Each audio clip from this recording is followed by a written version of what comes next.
उत्तर प्रदेश में राज्यसभा वाला एपिसोड तो निपट गया है और अब बात शुरू हो गई है लोकसभा चुनाव की। मगर राज्यसभा का एपिसोड बीजेपी के लिए जिनकी वजह से सुखद रहा वो आरएलडी यानी कि जयंत चौधरी, उनकी बातचीत कहां अटक गई है? आखिर प्रधानमंत्री नरेंद्र मोदी से उनकी मुलाकात क्यों नहीं हो पा रही है? सीटों के बंटवारे पर फैसला क्यों नहीं अब तक हो पाया है? इस पर आज बात करेंगे। इसके अलावा बात करेंगे आजमगढ़ लोकसभा सीट के बारे में, जहां पर गुड्डू जमाली को लाकर अखिलेश यादव ने गेम तो कर दिया है मगर नए कांटे बिछा रहे हैं असदुद्दीन ओवैसी। उनका कहना है कि अखिलेश लड़ेंगे तो हम भी प्रत्याशी उतारेंगे। तो उस सीट के क्या समीकरण होने वाले हैं, इसको समझेंगे। साथ ही समझेंगे एक और सीट का गुणागणित जिसका नाम है जौनपुर लोकसभा, जहां से दावेदारी पर्दे के पीछे से कर रहे हैं धनंजय सिंह, जो कि बाहुबली हैं, तमाम मुकदमे हैं उनके खिलाफ। तो बीजेपी क्या बैकडोर से उनको एंट्री देगी या दूसरे एक अधिकारी हैं, पूर्व आईएएस अधिकारी अब हो गए हैं अभिषेक सिंह। अभी तक उनका इस्तीफा एक्सेप्ट नहीं हुआ था मगर अब खबर है कि उनका इस्तीफा एक्सेप्ट हो गया है। तो क्या उनकी लॉटरी खुलेगी?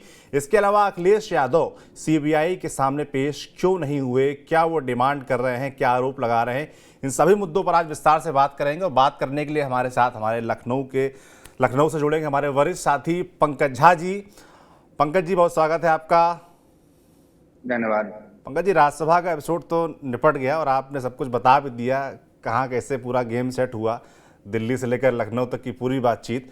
मगर अब जो हम देख रहे हैं कि इसके सूत्रधार कहा जाए कि बीजेपी 8वीं सीट के बारे में सोच पाई, तो उसका बड़ा कारण थे जयंत चौधरी। उनके 9 विधायकों का इधर आना और पूरा मुस्तैदी से उनको रोक के रखना, सीएम योगी के सामने उनको परेड कराना और सबके वोट बीजेपी को पड़ना। मगर अब वही जयंत चौधरी सेट नहीं हो पा रहे हैं, उनकी बातचीत नहीं हो पा रही, बातचीत फाइनल नहीं हो पा रही है।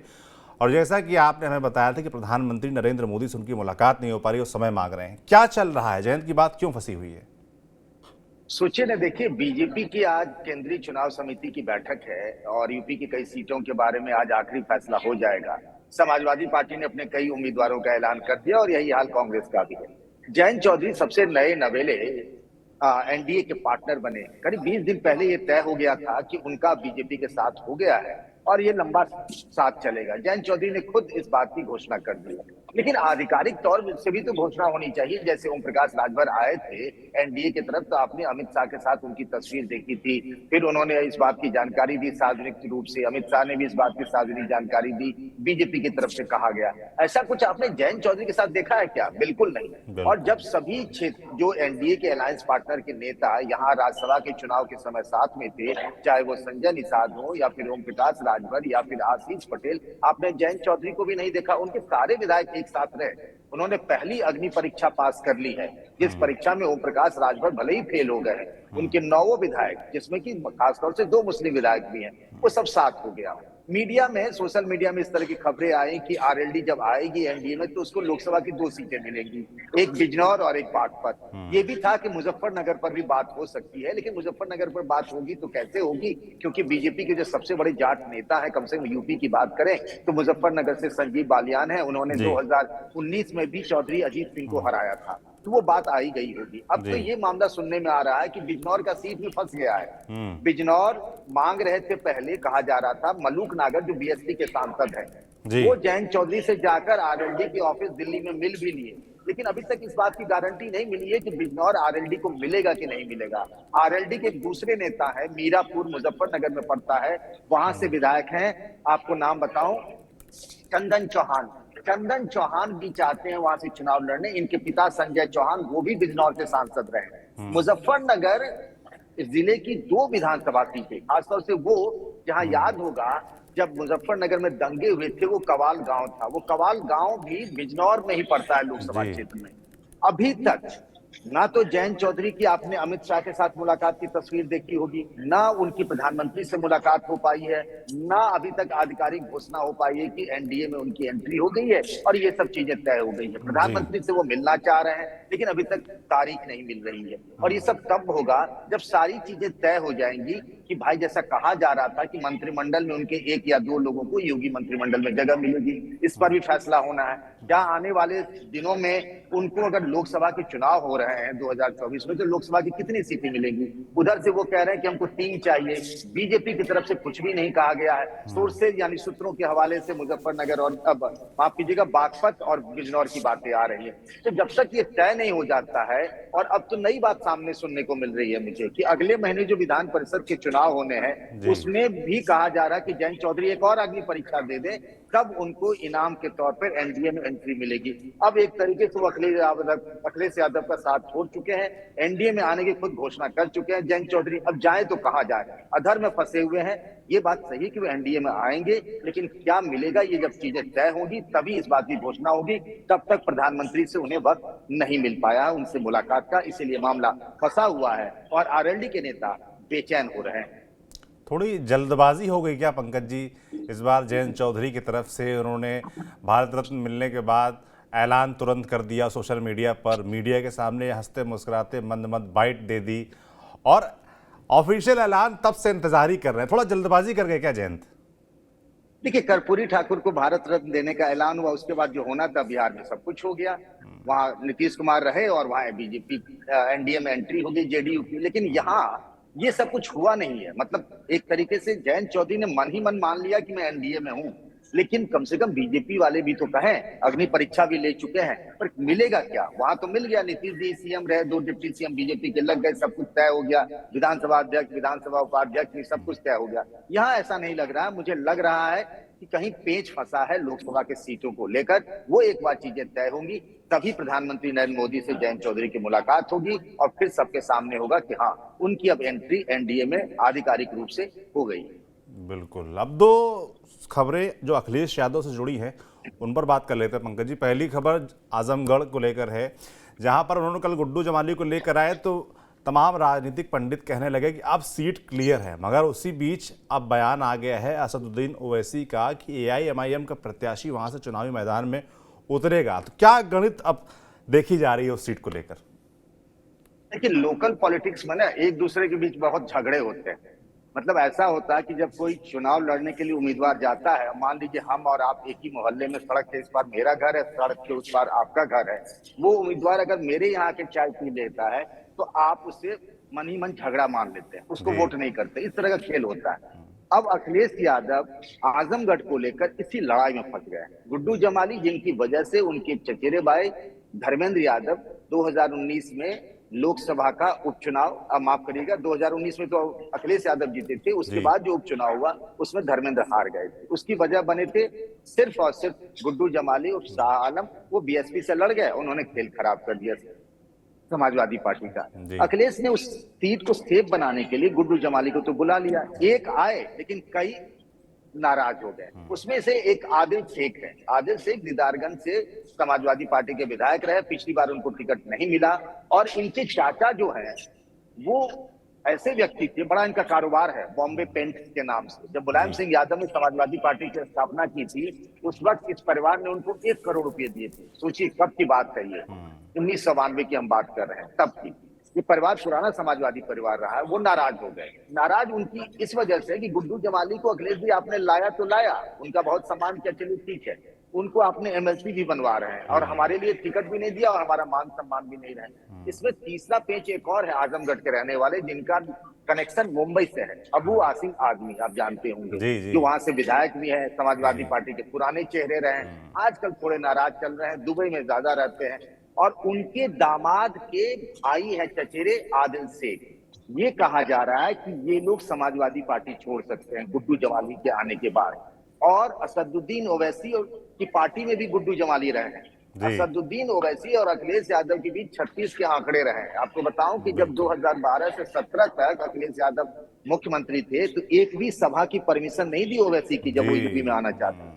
आपको याद होगा कई बार उन्होंने परमिशन मांगी, मुजफ्फरनगर, मेरठ, इलाहाबाद, बहुत जगहों पर कहीं परमिशन नहीं मिली। ओवैसी साहब आजमगढ़ में खेल करना चाहते हैं। अगर अखिलेश यादव को उन्होंने आजमगढ़ में घेर दिया, और ये जो कहा जा रहा है कि असली मुसलमानों का रहनुमा कौन है, कौन चिंता करता है, वो कहते हैं कि समाजवादी पार्टी में मुसलमान सिर्फ दरी बिछाते हैं, ओवैसी का आरोप है। और मुस्लिम वोट बैंक को लेकर बहुत रसाकसी मची हुई है, इसीलिए कांग्रेस का जो गठबंधन हुआ उसकी सबसे बड़े वजह ये मुस्लिम वोट बैंक है। तो अगर ये अबू आसिम आजमी, आदिल शेख, ये सब एक साथ हो जाते हैं और आदिल अगर बीएसपी के उम्मीदवार हो जाते हैं तो जो कांड पिछले उपचुनाव में हुआ वो यहाँ भी हो सकता है। और सबसे दिलचस्प एक बात आपको बताऊं जो मुझे आज पता चला, जो लोग अखिलेश यादव के साथ 2-3 मुस्लिम नेता घूमते हैं परछाई की तरह, उसमें से भी मतलब इतने नेता जो उनके अगल बगल में घूमते हैं, उसमें से 2 मुस्लिम नेताओं के बारे में जानकारी मिली कि वो इन लोगों को भड़का रहे हैं और चाहते हैं कि आजमगढ़ से कोई मुस्लिम उम्मीदवार एआईएमआईएम का आ जाए।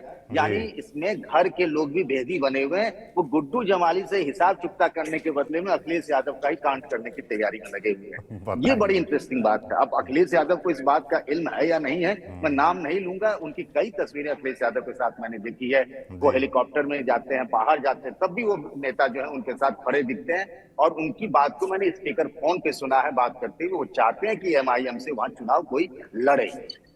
घर का भेदी लंका ढाए वाला मामला हो रखा है एकदम। अखिलेश यादव से जुड़ी दूसरी खबर पंकज जी, जो सीबीआई वाला मामला है, अवैध खनन वाला मामला, हमीरपुर में 2019 में मुकदमा दर्ज हुआ था। उस पे गवाह के तौर पर बातचीत के लिए, गवाही के लिए बुलाया था सीबीआई ने दिल्ली, मगर अखिलेश यादव ने जाने से इनकार कर दिया। वो कह रहे हैं वीडियो कॉन्फ्रेंसिंग के जरिए जुड़ सकता हूं। तो क्या कुछ चल रहा है इसके पीछे, क्या पॉलिटिक्स है? देखिए, अखिलेश यादव ने साफ साफ कहा कि भाई मुझे पेश होने में और वहां जाकर कहने में कोई दिक्कत नहीं है। डिम्पल यादव ने भी मैनपुरी में थी, उन्होंने भी इस बारे में जवाब दिया कि भाई चुनाव का समय है, इस तरह का जी सीबीआई का डर दिखाया जाता है। उन्होंने कहा भी कि सीबीआई बीजेपी का एक प्रकोष्ठ है।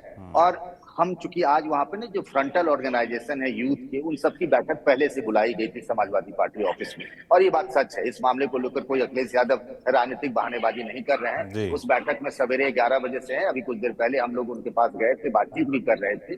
तो उन्होंने कहा कि वर्चुअली अगर आप जोड़ सकते हैं तो मैं अपनी बात कह लूंगा, उनके वकील के जरिए कहना हो तो वो कह लूंगा। उन्होंने ये भी कहा सीबीआई से हमको कोई डर नहीं है। हम उनको और उनके पिता मुलायम सिंह यादव को कई बार ये सब झेलना पड़ा है और वो झेलने को तैयार है। चुनाव आता है, इस तरह की चीजें आती है, लेकिन मामला गंभीर है, इसमें कोई दो राय नहीं। ये उन दिनों जी की बात है जब अखिलेश यादव मुख्यमंत्री थे और खनन मंत्री भी थे। और हमीरपुर का ये कांड है जहां आरोप है कि 13 कंपनियों को बिना ई टेंडरिंग के ही पट्टे दे दिए थे खनन के। जी। तो अखिलेश यादव साफ तौर पर जाने को तैयार हैं, आप कह रहे हैं, मगर वो वीडियो कॉन्फ्रेंसिंग जरिए छूट मांग रहे हैं।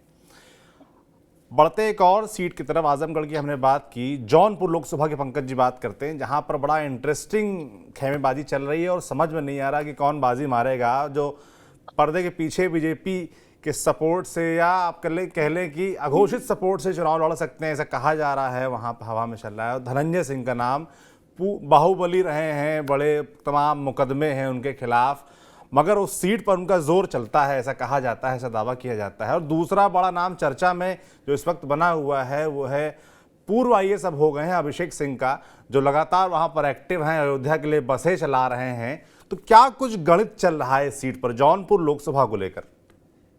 देखिए, ये जो अभिषेक सिंह हैं, जो अब पूर्व आईएएस हो गए, बड़े बहुमुखी प्रतिभा के धनी हैं। इनकी पत्नी जी दुर्गा शक्ति नागपाल भी आईएएस हैं, बांदा की डीएम हैं। जी और एक कलाकार भी हैं, अपने को स्टार भी समझते हैं, अब राजनेता भी कहते हैं और समाज सेवी भी कहते हैं। इसीलिए मैंने कहा बहुमुखी प्रतिभा के धनी हैं अभिषेक जी सिंह। इनकी आपने कई रील्स देखते होंगे, आजकल सोशल मीडिया पे बड़े एक्टिव हैं। आजकल लोगों को ना फ्री में अयोध्या में जाके रामलला के दर्शन भी करवा रहे हैं, समाज सेवी की भूमिका में आ रहे हैं। कुछ दिनों पहले इन्होंने सनी लियोनी का कार्यक्रम कराया था, लाठियां खूब चली थी हाल जौनपुर में में। इनका एल्बम भी आया था फिल्मी सनी लियोनी के साथ। हाँ हाँ, वही म्यूजिक जी म्यूजिक एल्बम जो आया हुआ था। इनकी जी आपने तस्वीरें भी देखी होंगी, कभी गौतम अडानी के साथ, जी कभी इनकी तस्वीरें आप देख लेते होंगे एकनाथ शिंदे के साथ, एक बड़े नाथ बड़े नेताओं शिंदे। के साथ तस्वीरें आती हैं। मतलब ये बताते हैं कि मेरा भौकाल टाइट है, जौनपुर ही हाँ नहीं देश के कोने कोने में। और हाँ अभिषेक सिंह चर्चा में तब आए थे जब गुजरात में ऑब्जर्वर बनकर आए थे। और मैं उन दिनों गुजरात चुनाव प्रचार मतलब कवरेज के लिए गया हुआ था, जी विधानसभा का चुनाव चल रहा था। ये ऑब्जर्वर बनकर आए थे और गाड़ी के साथ इन्होंने फोटो सोशल मीडिया में डाली और सामने सस्पेंड भी हो गए थे। मतलब भौकाल वाला जो मामला था, वहां भी गाड़ी के आगे अपने चपरासी उपासी के साथ जी, खड़े थे। बड़ी वायरल हुई थी तस्वीर, अभिषेक, कार्रवाई भी हुई थी। हाँ बिल्कुल बिल्कुल, हाँ कार्रवाई हुई थी। तो अभिषेक सिंह जो हैं वो कहते तो कुछ नहीं है, लेकिन मन में उनके वही है जौनपुर से चुनाव लड़कर लोकसभा पहुंचने की।